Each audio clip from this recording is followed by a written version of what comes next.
Universitas Gadjah Mada angkat bicara menjawab ketidakhadiran Presiden Jokowi pada peringatan Disnatalis ke-74 UGM Selasa kemarin. Puncak Disnatalis ke-74 UGM dihadiri sejumlah alumnus, antara lain Capres nomor urut 3 Ganjar Pranowo, Mensesnek Pratikno, dan Koordinator Staf Khusus Presiden Ari Dwi Payana.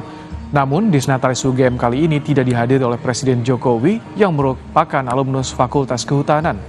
Rektor secara pribadi telah mengundang Jokowi, sedangkan Rektorat UGM juga telah mengirim permintaan video sambutan Presiden, namun hingga hari Disnatalis digelar, tak mendapatkan video yang diminta.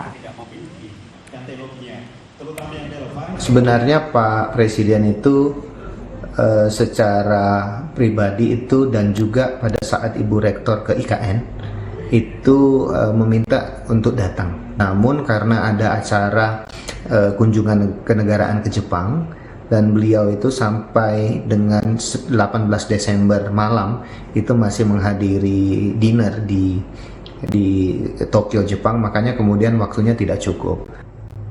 Juga ditanyakan kenapa tidak ada videonya. Biasanya tahun-tahun sebelumnya ada videonya. Tanggal 30 November itu kami mengajukan surat ke Kepresidenan untuk meminta video ucapan itu. Namun sebagai sebuah permohonan itu bisa dikabulkan, bisa tidak. Koordinator Staf Khusus Presiden Ari Dwi Payana menjelaskan alasan ketidakhadiran Presiden Jokowi di acara Disnatalis ke-74 UGM di Yogyakarta. Dalam pesan tertulisnya, Ari menyatakan, mengingat jadwal Bapak Presiden sangat padat, kunjungan kerja ke daerah dan baru saja kembali ke tanah air dari kunjungan luar negeri dini hari tadi, mohon dimaklumi Presiden tidak bisa hadir secara fisik maupun daring pada Disnatalis ke-74 UGM.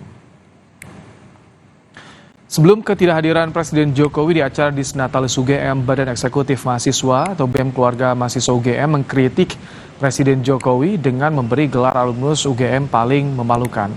Mahasiswa menilai banyak permasalahan fundamental yang tak kunjung diselesaikan oleh Jokowi, di antaranya pemberantasan korupsi, merosotnya demokrasi, polemik Mahkamah Konstitusi, dan politik dinasti.